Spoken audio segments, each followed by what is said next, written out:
축복합니다. 말씀 나누겠습니다. 여러분, 오늘이 무슨 날입니까? 부활주일입니다. 죽음을 이기시고 예수님이 살아나신 부활주일입니다. 자, 여러분, 지금도 이스라엘에 가면 예수님의 빈 무덤이 있습니다. 여러분, 예수님의 부활은요, 역사상 있었던 모든 일들 가운데 가장 분명한, 누구도 부인할 수 없는 역사적인 사실이 바로 우리 주님의 부활입니다. 할렐루야. 그래서 여러분, 여러분에게 질문 드리고 싶으면, 그렇다면 여러분, 이 부활이 너무도 역사적으로 분명한 사실인데 여러분에게 부활은 어떤 의미입니까? 부활은 여러분에게 어떤 의미였고, 지금까지 신앙생활을 해오시면서 부활에 대해서 어떤 생각과 믿음을 가지고 살아오셨습니까? 제가 말씀을 준비하면서 생각해 보니까 교회 안에서 십자가를 9번을 언급한다면 부활은 1번을 언급할까 말까인 것 같아요.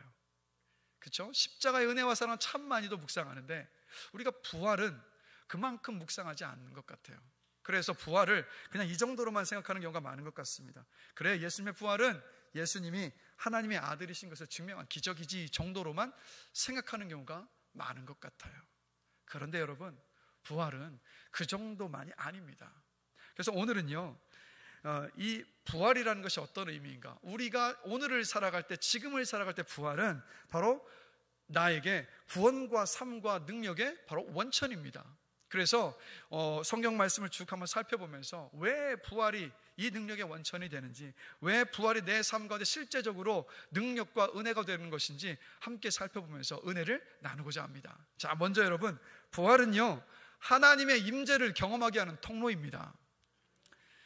자, 창세기부터 한번 제가 쭉 한번 지금부터 이야기를 하면서 말씀을 한번 살펴볼 텐데, 하나님이 온 우주 만물을 창조하셨습니다. 그리고 에덴 동산을 만드시고 그곳에 사람이 살도록 하셨어요. 그래서 창세기 3장 8절을 보면 이렇게 말씀하고 있어요. 에덴 동산에서 하나님이 사람과 함께 거니셨다. 이 거니셨다라는 히브리어 단어는요, 어떤 것을 포함하고 있냐면 우정과 사랑을 나타내는 단어입니다. 그렇다면 뭘 말합니까? 하나님은 물고기는 물에 살도록 만드신 것처럼 사람을 왜 만드셨냐면 하나님과 사랑과 우정을 나누는 존재로 우리를 만드신 겁니다. 자, 그런데 그런 존재로 지음은 받아서 에덴 동산에서 얼마 동안인지는 모르지만 하나님과 교제를 하며 살았습니다. 그런데 어떤 일이 있었습니까? 하나님의 말씀에 불순종해서 죄를 범했어요. 죄 때문에 아담과 하와는 에덴 동산에서 쫓겨났습니다. 하나님은 그래서 아담과 하와를 쫓아내시고 난 다음에 에덴 동산의 입구에 천사를 세우시고 불칼로 에덴 동산에 다시 돌아오지 못하도록 막아놓으셨어요. 이게 뭘 말합니까? 바로 죄의 결과가 하나님과의 교제와의 단절이었습니다. 하나님의 임재로부터의 단절이 바로 죄의 결과였습니다. 그래서 여러분, 사람은 어떻게 되는지 아십니까? 우리가 왜 구원을 받느냐? 구원이 뭐냐? 구원은요, 사람의 창조의 목적대로 돌아가는 것이 바로 여러분 구원입니다. 하나님이 우리를 왜 구원하시느냐? 우리를 창조하신 그 목적, 즉 하나님과 사랑과 우정의 관계를 누리는 그 에덴 동산으로 돌아가게 하는 것, 그게 바로 하나님의 구원의 목적이신 겁니다. 그래서 여러분, 우리는 그 하나님의 임재로 돌아가야 되는데 문제가 있어요. 갚아야 할 빚이 생겨버렸어요. 어떤 빚입니까? 죄의 빚. 그래서 하나님의 임재로 들어가려면 죄의 불칼을 해결하기 위해서 불칼을 통과하지 않고서는 하나님의 임재 가운데 돌아갈 수가 없게 되었습니다. 그래서 이렇게 시간이 흘렀어요. 하나님은 이스라엘 백성들을 선택하셨습니다. 그리고 이스라엘 백성들을 애굽의 노예 생활에서 구원하여 주셨습니다. 그리고 그 백성들을 광야 가운데 이끌으셔서 하나님은 시내산에 도착하게 하셨어요. 그리고 그곳에서 하나님의 이스라엘 백성들이 하나님을 만나도록 하셨습니다. 그런데 하나님이 그 시내산에 어떻게 임재하셨냐면 이렇게 임재하셨어요. 하나님이 그 시내산 꼭대기에 임재하시니까 번개와 우레와 불과 빽빽한 구름과 맹렬한 지진이 뒤따랐습니다. 그리고 하나님의 음성이 들려오는데 도저히 이 육의 귀를 가지고는 들을 수 없을 만큼 너무도 우렁찬 큰 소리로 이스라엘 백성들에게 들려오는 겁니다. 그러자 출애굽기 20장 19절을 보면 이스라엘 백성들이 이렇게 말해요. 우리가 죽을까 하나이다 하면서 하나님 우리에게 직접 말씀하여 주지 마십시오라고 두려워 떨며 말합니다. 그런데 이스라엘 백성들 가운데 유일하게 한 사람 모세만큼은요, 이스라엘 백성과 달리 담대하게 하나님 앞에 나아갈 수가 있었습니다. 그리고 담대하게 나아간 것에서 멈추지 않고 모세는 하나님께 더 큰 것을 구합니다. 원하건대 주의 영광을 내게 보여주옵소서라고. 여러분, 모세의 이 바람이 여러분의 바람이 되길 주의 이름으로 축원합니다. 하나님께서 여러분에게 지금까지 베풀어 주신 은혜가 있지만 하나님 더 큰 은혜 보여주십시오. 더 크게 하나님의 살아계심을 보여주십시오라고 간구하신 여러분 되시길 주의 이름으로 축원합니다. 그럴 때 하나님이 반드시 보여주십니다. 모세가 이 마음을 가지고 올라갔어요. 그런데 하나님이 뭐라고 답하신지 아십니까? 출애굽기 33장 20절입니다. 함께 읽겠습니다. 내가 내 얼굴을 보지 못하리니. 충격적인 말씀이지 않습니까? 에덴 동산의 삶, 하나님과 함께하는 삶으로 돌아가는 그 길이 열리지를 않았던 거예요. 천사들의 불칼은 여전히 지키고 있었던 겁니다. 사람은 죄가 있어서요, 하나님의 임재를 감당할 수가 없습니다. 죄가 있는 상태로 하나님의 임재 앞에 서면 결과는 뭐냐면 오직 죽음뿐인 거예요. 이스라엘 백성들이 이렇게 하나님께 직접 나아갈 수가 없었기 때문에 하나님은 어떻게 하셨냐면요, 그래도 은혜를 베푸신 것이 뭐냐면 바로 성막을 통해서 하나님께 가까이 나아올 수 있는 그 길을 열어주셨어요. 자, 성막 사진 띄워주시겠어요? 이게 바로 구약에서 이스라엘 백성들이 광야에서 하나님을 만나는 통로였던 성막의 모습입니다. 하나님이 아담과 하와를 에덴 동산에서 쫓아내실 때 동산의 동쪽 입구에 바로 돌아오지 못하도록 그 안에 불칼을 두셨다라고 제가 말씀을 드렸는데, 똑같이 이 성막의 입구도 동쪽편에 있습니다. 그리고 에덴 동산 입구를 불칼을 든 천사들이 지키고 있었던 것처럼 저 성막의 입구에도요, 천사가 새겨져 있었습니다. 그리고 성막을 둘러싸이는 모든 벽과 그리고 성막의 모든 안에 기구와 휘장에는 종려나무와 사자와 성류와 동물과 꽃들이 다 아로새겨져 있었습니다. 무엇을 상징하는지 아십니까? 바로 저 성막이 하나님과 교제하며 만날 수 있는 에덴 동산이라는 것을 보여주고 있었던 거예요. 그래서 저 구약시대 때 성막 안에 하나님께서 임재하시는 곳, 성막에만 하나님께서 임재하셨고, 저 성막 가운데서 그림을 보시면 구름이 내려와 있는 그 장소, 바로 지성소라고 합니다. 지극히 거룩한 장소, 그곳에만 하나님께서 임재하셨어요. 그래서 늘 하나님께서 임재하시는 저 지성소에는 하나님의 영광의 구름으로 늘 덮여 있었습니다. 그러나 이 지성소는요, 천사들을 수놓은 두꺼운 휘장으로 나머지 성막과 다 분리되어 있었습니다. 자, 이 그림을 보시면 저 앞에 법궤가 있는 곳이 바로 지성소인데, 지성소와 성소 사이에 푸른색으로 보이는 휘장이 있죠. 저게 바로 두꺼운 약 30cm 정도 두께가 되는 두꺼운 휘장으로 그 사이가 가로막혀 있었습니다. 그래서 어느 누구도 이스라엘 백성들은 아무리 하나님의 임재를 간구할다 할지라도, 아무리 하나님의 임재 속에 들어가고 싶다 할지라도 저 지성소 안에 들어갈 수가 없었어요. 오직 대제사장만이 1년에 딱 한 번 저 지성소 안에 들어갈 수가 있었습니다. 그래서 이 지성소 안에는요, 저 그림을 보시면 뭐가 놓여져 있습니까? 바로 법궤가 놓여져 있었습니다. 법궤는 이 나무로 만든 상자인데 겉을 금으로 다 입힌 그 나무 상자입니다. 그래서 보시면 법궤가 어떻게 되어 있냐면, 그 뚜껑을 보시면 두 천사가 서 있죠. 마치 에덴 동산에 불칼을 들고 그 에덴 동산을 막고 있는 그 두 천사의 모습처럼 두 천사가 손을 날개를 뻗치고 서 있고요. 그리고 천사와 천사의 그 사이에 금으로 만든 금판이 있었는데, 저 금판을 가리켜서 시은좌라고 불렀습니다.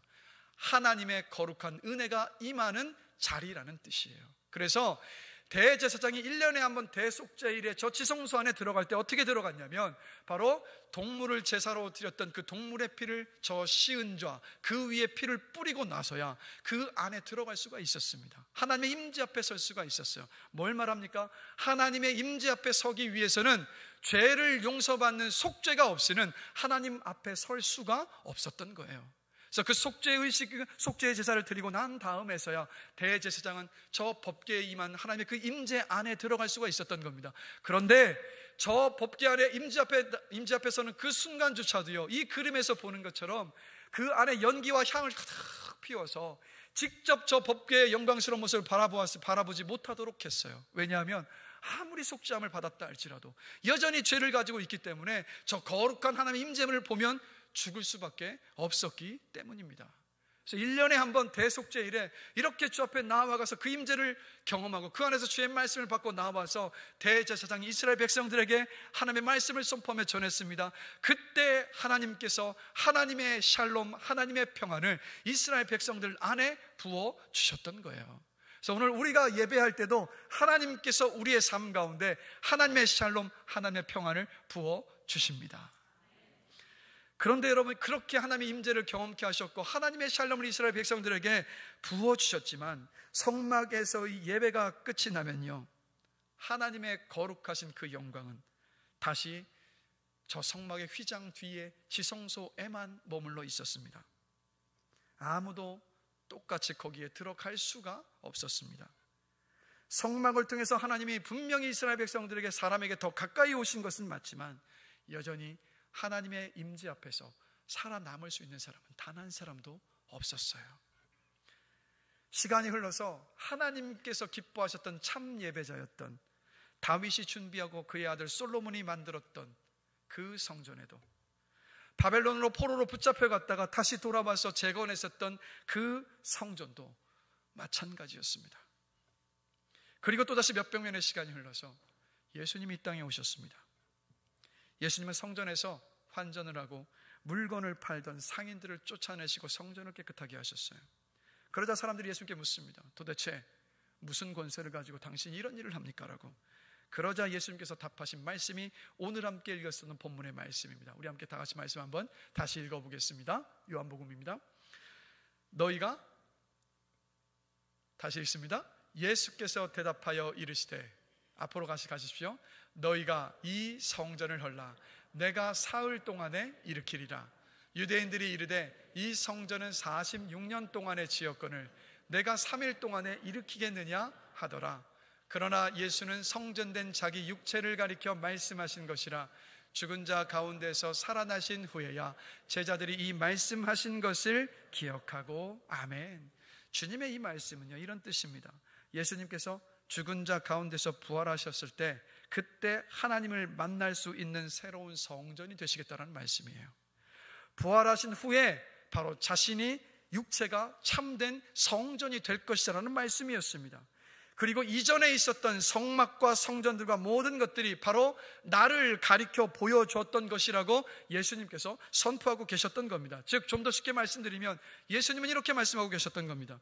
세상의 모든 성전에서는 제사장들이 너희와 하나님 사이를 잇기 위해서 제사를 드리고 의식을 진행해왔다. 그러나 내가 곧 제물이니 이로써 모든 제사는 끝이 났고 내가 곧 제사장이니 이제 너희에게 더 이상 제사장은 필요 없다. 내가 칼을 통과해서 바로 이 지상에 하나님이 임하시는 천국을 가져왔다.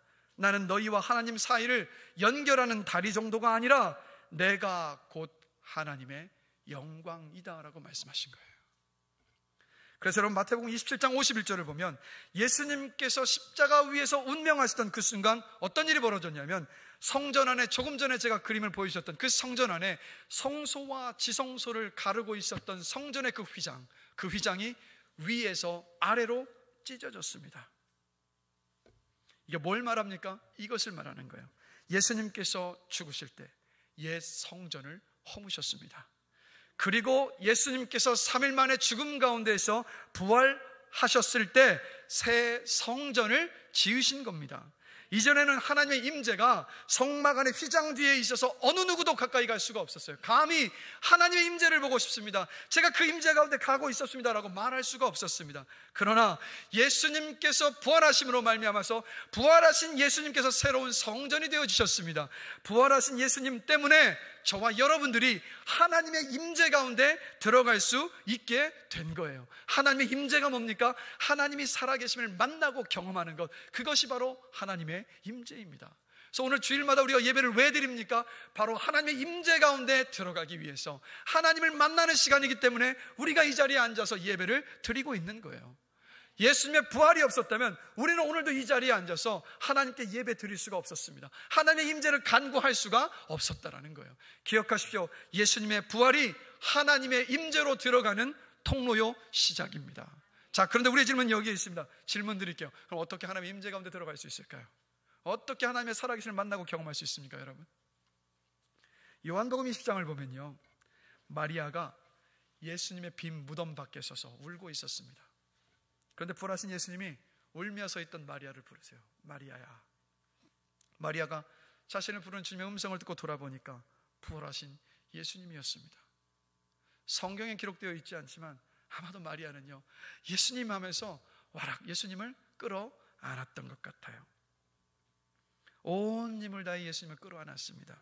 왜 그러냐면 누가복음 8장 2절을 보면 예수님께서 7 귀신 들렸던 마리아를 그 7 귀신으로부터 자유하게 해주셨기 때문에, 즉 영적인 고통과 정서적인 그 고통에서 바로 주님께서 자유하게 해주셨던 거예요. 그러니 이 마리아가 주님을 얼마나 사랑했겠습니까? 그런데 그렇게 사랑했던 주님이 십자가에 달려 죽으신 거예요. 더 이상 만날 수 없다라고 생각해서 절망과 슬픔과 비통함에 쌓여 있었던 겁니다. 그런데 부활하신 주님이 앞에 서 계신 거예요. 그러니까 주님께 달려가서 힘껏 그 주님을 끌어안았던 겁니다.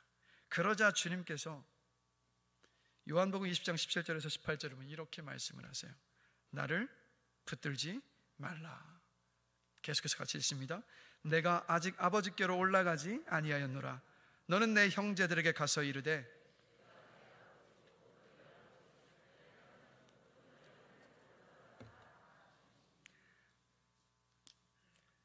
이 막달라 마리아가 가서 제자들에게 내가 주를 보았다 하고 또 주께서 자기에게 이렇게 말씀하셨다 이르니라. 아멘. 방송실 너무 긴장하지 마시고 자연스럽게 말씀을 먼저 조금 빨리 넘겨주시면 감사하겠습니다. 이 말씀에 예수님의 이 말씀의 의미를 이해하려면요, 요한복음 14장에서 16절까지 예수님께서 하셨던 말씀과 함께 생각해보면 이 말씀의 의미를 알 수가 있어요. 요한복음 14장에서 16절까지 예수님은 무엇에 대해 말씀하셨냐면 바로 성령에 대해서 말씀해 주셨습니다. 그러면 그 성령과 함께 이 말씀의 의미를 생각해보면 이런 뜻이 됩니다. 마리아에게 이렇게 말씀하고 계신 거예요. 마리아야, 네가 지금 왜 이렇게 기를 쓰고 나에게 매달리는지 내가 너무 잘 안다. 내가 십자가에서 죽고 없어진 줄 알고 슬퍼했으니까 이제 나를 꽉 잡아서 다시는 나하고 떨어지지 않으려는 마음이라는 것 내가 너무 잘 안다. 그런데 네가 아직 모르는 게 있단다. 내가 아버지께로 올라가서 그분의 우편에 앉아서 성령을 보내면 세상에서 나를 믿는 사람은 누구나 나와 인격적으로 깊이 만날 수 있단다. 성령을 통해서 내가 너에게로 와서 사랑으로 교제하면서 너 안에 내가 임재할 수 있고 너와 함께 할 수 있단다. 그러니까 나를 붙들지 말고 내가 아버지께로 가게 두어라 라고 마리아에게 말씀하셨던 겁니다. 그래서 여러분 이것을 아십시오. 예수 그리스도의 부활을 믿는 사람에게 예수님은요, 부활하신 주님과의 친밀한 교제를 선물로 주십니다. 그래서 예수님의 십자가 죽음과 부활을 믿는 사람에게 여러분 예수님께서 무엇을 선물로 주셨습니까? 성령님을 주셨잖아요. 요한복음 16장 14절을 보면 이렇게 예수님이 말씀하십니다. 성령이 내 영광을 나타내리니라고 말씀하고 계시는 거예요. 즉 성령이 우리 안에 계시다. 이건 무슨 뜻이냐면 부활하신 예수님께서 내 안에 계시다는 뜻이에요. 그래서 성령님을 통해서 부활하신 예수님을 인격적으로 실제적으로 경험하게 하시는 겁니다. 성령님을 통해서 하나님의 임재, 즉 하나님의 살아계심을 경험하게 하시는 겁니다. 그래서 예수님께서 이 땅에 계실 때 불가능했던 방식으로 성령을 통해서 바로 하나님의 아름다움과 위대하심을 우리가 있는 모든 자리에서 경험하게 하시는 거예요. 이게 예수의 부활을 믿는 사람에게 주님께서 주신 가장 놀라운 복입니다. 가장 놀라운 복이에요. 그래서 여러분이 설교를 듣는데 오늘따라 아니 목사님이 어떻게 내 사정 알고 저렇게 말씀을 전하시는 거지? 아, 이거 나에게 하시는 말씀이구나. 아니면 아니 목사님 내 궁금한 것 어떻게 아시고 오늘 설교를 통해서 저렇게 궁금한 것을 풀어주시는 것이, 이런 생각이 들 때 성령을 통해서 예수님께서 지금 여러분에게 말씀하고 계신 거예요. 일하기 위해 출근하고 있어요. 오늘 하루 내가 또 어떻게 이 일들을 다 감당할 수 있을까 걱정이 태산 같던 그 찰나 라디오에서 찬양이 들려옵니다. 그 찬양을 따라 부르는데 가사 하나하나가 나를 향한 주님의 음성으로 들리고 내 마음을 위로하고 오늘날도 일을 감당하며 살아날 그 힘과 용기를 줍니다. 그때 그 찬양을 통해서 부활하신 주님께서 여러분에게 말씀하시고 위로해 주고 계신 거예요. 인생을 살면서 내가 감당할 짐이 너무 무거워서 두렵고 지쳐만 갑니다. 그런데 문득 잠자리에 들려고 하는데 내일은 하나님 앞에 가서 기도하자라는 마음이 듭니다. 그때 예수님께서 성령을 통해서 이렇게 말씀하시는 거예요. 얘야, 그 무거운 짐 홀로 지지 말고 이제는 나에게 맡기렴. 그러면 내가 너 짐 내가 지고 걸어갈게라고 주님이 말씀하시는 겁니다.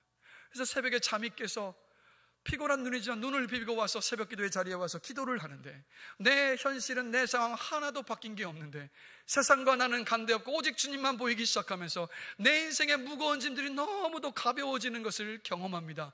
이때 주님께서요, 우리의 기도를 들으시고 내 기도를 들으시고 내 짐을 지어주고 계시는 겁니다. 어디에서 인정받지 못한 것 같아서 내 자신이 쓸모없는 존재인 것처럼 느껴졌는데, 그런데 예배를 드리면서 나 같은 죄인을 위해 돌아가신 예수님의 그 십자가, 죽음을 이기시고 부활하신 그 주님의 그 부활이 너무 생생하게 내 안에 새겨지고 다가오는 겁니다. 그리고 그 사랑 때문에 가슴이 벅차오르고 감사의 눈물, 감격의 눈물이 내 안에서, 내 눈에서 막 쏟아지기 시작합니다. 이때 부활하신 예수님께서 우리에게 말씀하고 계시는 거예요. 나는 내 생명을 너에게 다 주기까지 내가 너를 사랑한단다. 얘야, 너는 내 인생의 전부란다라고 부활하신 주님께서 우리에게 여러분 말씀하고 계시는 겁니다. 그래서 여러분, 예수님의 십자가와 죽음과 부활을 믿는 사람에게 예수님은 성령을 주십니다. 예수님의 십자가와 부활을 믿는다면 여러분 안에 성령님이 계십니다. 구원받은 우리에게 주신 가장 큰 복은 뭐냐면 바로 성령을 통해서 부활하신 주님과 교제하고 만나는 복입니다. 그런데 여러분, 부활하신 주님을 만나고 교제하기를 원하십니까? 부활하신 주님을 만나고 교제하기를 바라세요? 어떻게 해야 될까요, 여러분? 여러분, 성령을 사모하셔야 됩니다. 성령님 내 안에 충만히 임하여 주십시오. 성령님 오늘 예배에서 내 마음과 생각이 오직 하나님께만 집중하게 하여 주십시오. 그래서 이 예배 속에서 하나님을 경험하게 해 주십시오. 성령님, 성령 말씀을 읽는데 그 말씀의 진리가 깨달아지고 들리는 은혜를 주십시오. 성령님, 제가 이 일을 해결해야만 합니다. 이 일을 감당해야만 합니다. 성령님, 저에게 지혜와 능력을 주십시오라고 우리가 기도를 통해서 성령님을 찾고 구할 때, 그때 부활하신 주님께서 성령님을 통해서 여러분의 삶 가운데서 생생하게 일하십니다. 그래서 여러분, 성령을 사모하며 기도하셔서 부활하신 예수님을 만나고 살아계신 하나님을 여러분의 삶 가운데서 늘 경험하고 만나시는 복을 누리시길 주의 이름으로 간절히 축원합니다. 우리 함께 고백해 보겠습니다. 앞뒤 옆 사람 보시면서, 부활하신 주님이 성령을 통해서 함께하고 계십니다. 할렐루야. 여러분, 성령을 통해서 부활하신 주님 여러분과 함께하고 계십니다. 그것만 생각해도 막 미소가 지어지지 않습니까? 넘지 못할 산은 무엇이고 감당치 못할 문제는 어디에 있고 이겨내지 못할 상황은 어디에 있겠습니까? 부활하신 주님이 우리와 함께하고 계시는데, 여러분, 그 믿음으로 사실 주의 이름으로 축복합니다. 두 번째로, 예수님의 부활을 믿는 사람 안에 부활의 능력이 있습니다. 부활의 권능이 있어요. 사도행전 9장을 보면요, 부활하신 예수님이 그리스도인들을 잡아 가두고 죽이기 위해 다메섹으로 가고 있던 사도 바울을 찾아오셨습니다. 근데 부활하신 예수님의 그 영광의 광채 때문에 사도 바울이 앞을 막 사방을 볼 수가 없었습니다. 그때 예수님께서 바울에게 사도행전 9장 4절을 보면 이렇게 말씀하세요. 바울아, 내가 어찌하여 나를 박해하느냐. 이 질문이 이상하지 않습니까? 바울은 지금 예수님을 박해하러 가는 게 아니라 다메섹에 있는 성도들을 박해하기 위해 가고 있었잖아요. 그런데 그래서 예수님이 지금 이렇게 해야지 마땅하죠. 바울아, 내가 어찌하여 다메섹에 있는 그리스도인들을 박해하느냐라고 질문하셔야 되는데, 그런데 주님이 이렇게 질문하신 거예요. 바울아, 내가 어찌하여 나를 박해하느냐. 자, 이것을 이해하려면 여러분, 성경을 보면, 신약 성경을 보면 이런 표현이 참 많습니다. 그러니까 우리 모든 구원받은 그리스도인이 그리스도 안에 있다, 주 안에 있다, 그의 안에 있다라는 표현이 정말 많아요. 바울이 쓴 바울의 서신서들을 보면 바울의 서신서에만 160번 이상이 나옵니다. 그리스도 안에 있다, 주 안에 있다, 그의 안에 있다.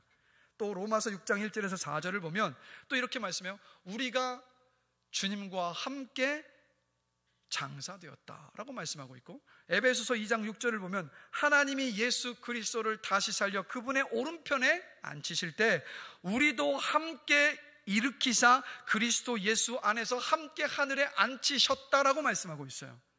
전부 과거 시제로 사용하고 있는데 이 일들이 이미 우리 가운데 일어났다라고 말씀하고 계시는 겁니다. 이게 무엇을 말하냐면 바로 이겁니다. 예수님의 십자가와 부활을 믿어 구원받은 그리스도인은 예수님과 연합되었다는 말씀이에요. 예수님과 하나가 되었다는 말씀이에요. 그래서 이 의미를 두 가지로 이해할 수 있는데, 첫 번째는 뭐냐면 여러분, 저와 여러분들은 법적으로 예수님과 연합되어 있습니다. 그러니까 우리는 예수님께서 내 죄를 대신 지고 십자가에 지셨음을 믿습니다. 우리는 죄인이잖아요. 구원받았는데도 죄를 짓습니다. 그러나 하나님은 십자가를 믿는 믿음을 보시고 마치 우리가 십자가 위에서 죽은 것처럼 여겨주시는 거예요. 그래서 로마서 3장 23절을 보면 이렇게 말씀하잖아요. 믿음으로 우리가 의롭다 함을 얻었느니라 라고 말씀하잖아요. 그러니까 비유하자면 이겁니다. 우리가 죄인으로서 하나님의 재판정에 섰습니다. 그 법정에서 우리는 죄 때문에 죽을 수밖에 없어요. 지옥의 심판을 받을 수밖에 없는데 우리를 변호하시는 분이 누구시냐면 바로 예수님이신 거예요. 재판을 진행하는데 우리의 변호사이신 예수님께서 이렇게 우리를 변호해서 재판장이신 하나님께 말씀하시는 겁니다. 존경하는 재판장님, 이 사람은 비록 죄인이지만 이 사람의 죄를 제가 대신 지고 십자가에서 죽고 부활했음을 믿습니다.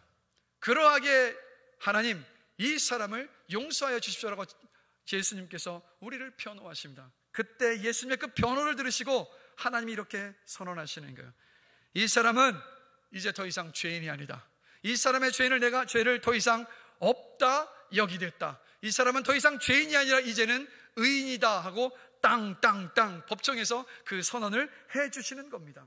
여러분, 하나님은요, 여러분이 착하게 살기 때문에 의롭다 하시지 않으십니다.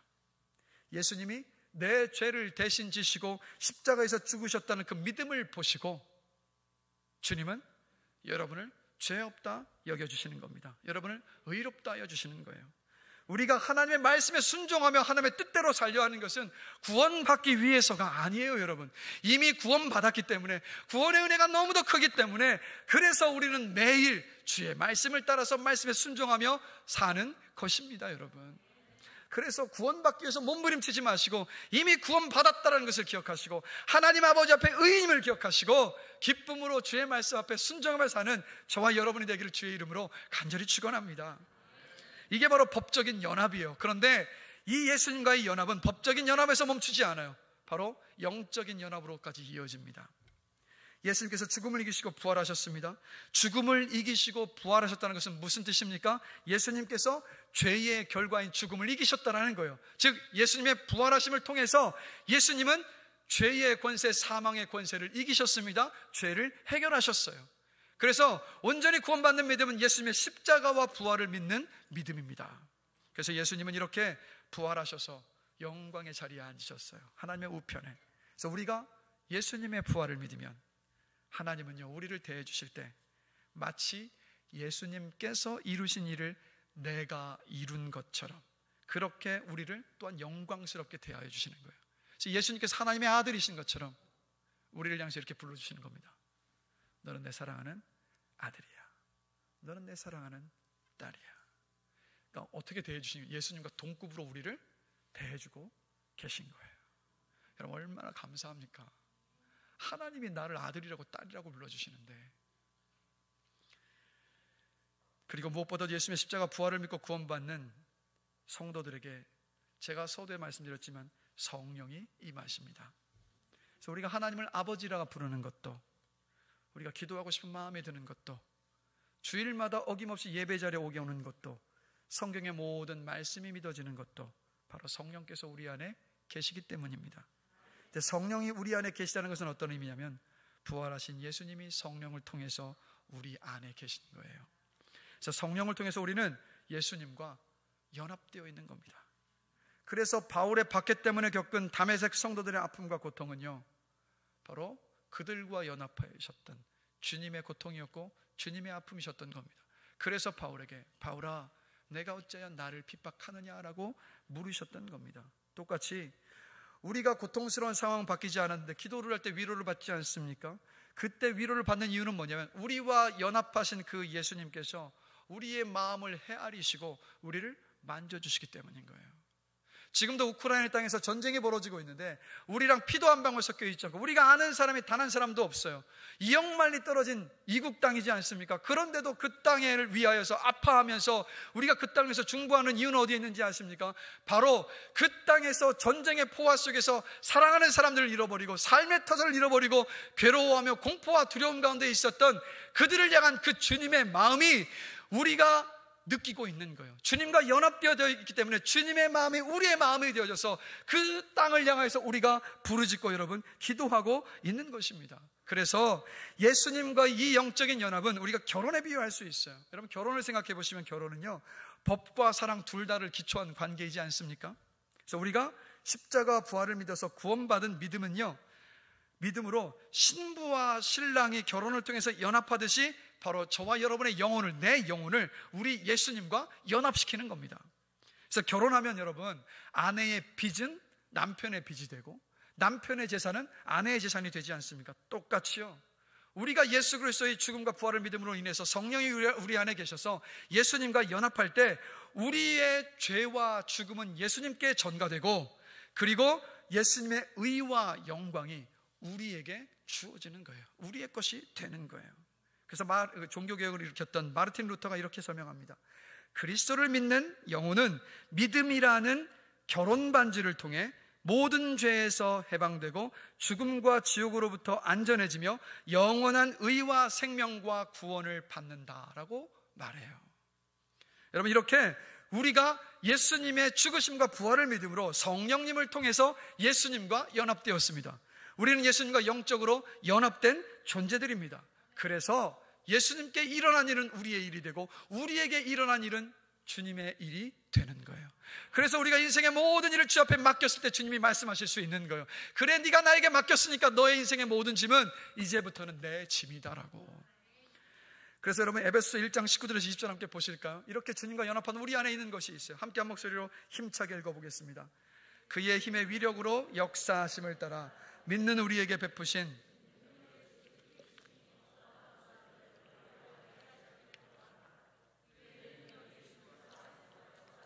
죽은 자들 가운데서 다시 살리시고 하늘에서 자기의 오른편에 앉히사 아멘. 이 말씀은요 에베소 교회 성도들을 향한 바울의 기도입니다. 근데 바울이 무엇을 두고 기도하냐면 예수님을 죽은 자 가운데서 다시 살리신 하나님의 힘의 그 위력을 에베소 교회 성도들이 알게 하여 주시옵소서라는 기도입니다. 이 말은 다른 말로 바꿔 말하면 이겁니다.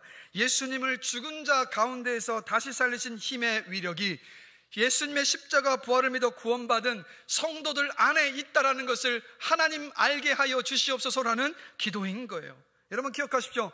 성령님을 통해서 부활하신 주님과 저와 여러분이 연합되어 있기 때문에 우리 안에는 부활하신 주님의 그 부활의 권능과 능력이 있습니다. 한 이야기를 들려드릴게요. 어릴 때 부모님을 잃고 고모의 손에 자란 한 소녀가 있었습니다. 고모는 결혼도 하지 않고 조카들을 돌봤어요. 근데 그 중에 한 조카가 소녀가 되어서 고등학생이 되었을 때 친구의 전도로 교회에 나가게 되었습니다. 근데 고모의 잔소리에 반항심이 점점 커져만 갔어요. 고모는 하라는 공부는 안 하고 교회에 가는 것을 너무도 못마땅해 했습니다. 근데 이 소녀가 교회에 가서 예배를 드릴 때면 고모에게 잘못한 일을 회개하고 잘하겠다고 결심을 하는데 좀처럼 마음먹은 대로 되지를 않아요. 고모가 조금만 잔소리를 하고 야단을 쳐도 막 그 화를 참지 못해서 고모에게 대들고 화를 내기 일쑤였습니다. 문을 쾅 닫고 자기 방으로 들어가요.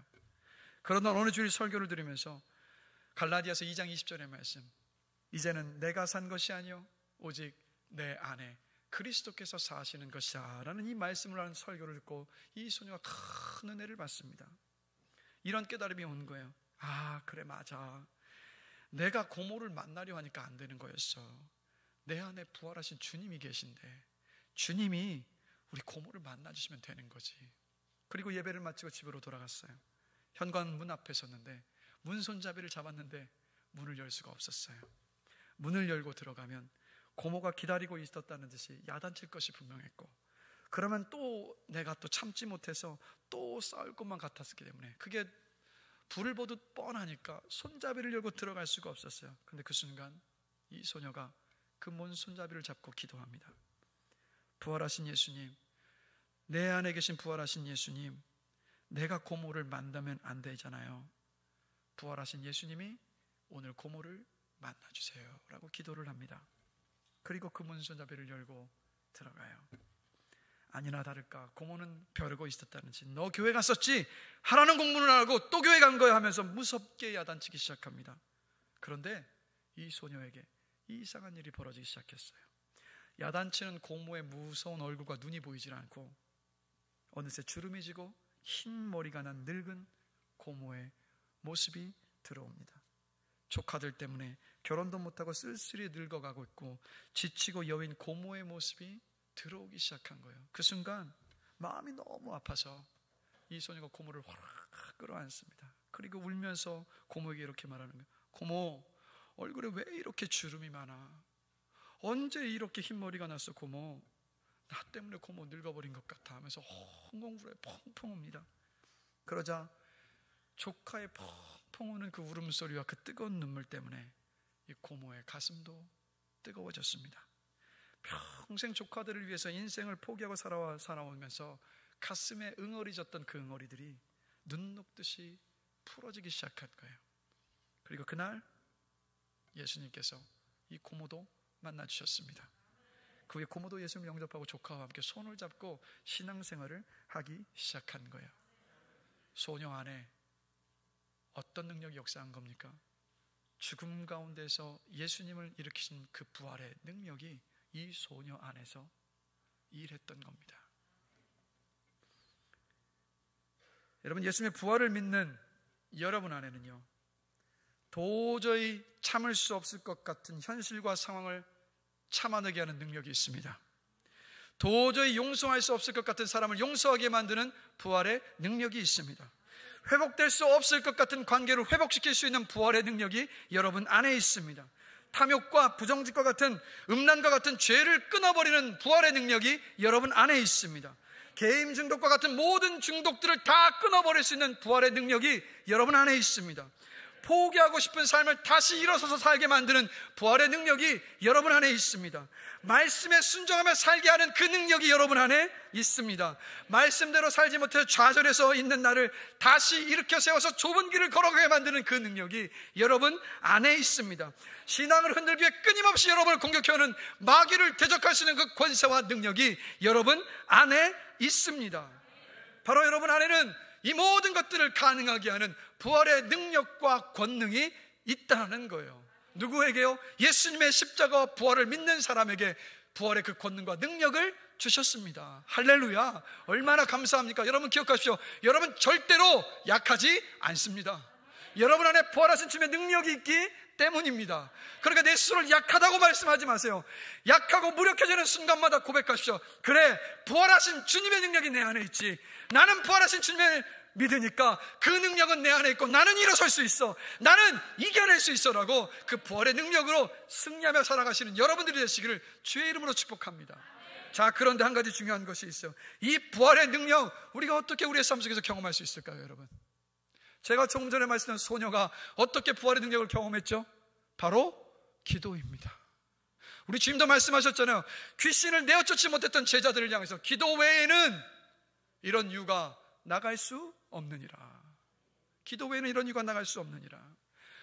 1662년 청교도 목사님이셨던 존 오웬이라는 목사님이 계십니다. 이 목사님이 아내와 11자녀를 다 먼저 떠나보냈어요. 그리고 이 구교라고 하죠, 카톨릭이 개신교를 핍박하는 그 핍박 속에서 섬기던 교회에서 쫓겨나서 이제는 완전히 거짓 신세가 되어버렸습니다. 이 절망적인 상황 속에서 이 존 오웬 목사님이 붙잡을 수 있는 건 한 분밖에 없었어요. 바로 부활하신 주님, 하나님을 붙잡습니다.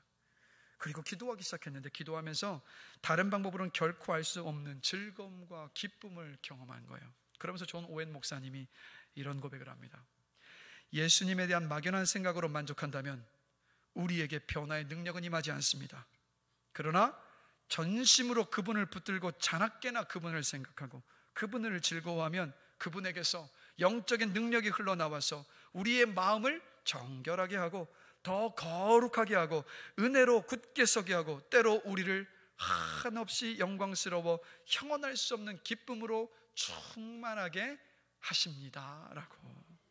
여러분, 우리 안에 있는 부활의 능력은요 오직 기도를 통해서 나타납니다. 여러분, 시편 126편 5절 6절 말씀 함께 보실까요? 자, 함께 한 목소리 한번 읽어보겠습니다. 눈물을 흘리며 씨를 뿌리는 자는 기쁨으로 거두리로다. 울며 씨를 뿌리러 나가는 자는 반드시 기쁨으로 그 곡식단을 가지고 돌아오리로다. 아멘. 나의 약함을 인정하고 예수 그리스도의 부활의 능력을 구하며 눈물로 기도하는 그 사람에게 예수님의 부활의 능력이 나타납니다. 하나님께서 약속하고 계시잖아요. 여러분, 코로나로 인한 거리두기 이제 다 해제되었습니다. 여러분, 이제 내 힘으로, 내 방법으로, 내 계획으로, 내 능력으로 살려던 그 삶, 여러분 이제 우리 다 멈추십시다. 새벽기도, 금요 성령 집회, 토요 중보기도 모임, 기도하는 목장 모임에 이르기까지 여러분 기도하는 자리에 열심을 내서 참여하셔서 우리 뜨겁게 부르짖으며 부활의 능력을 구하십시다.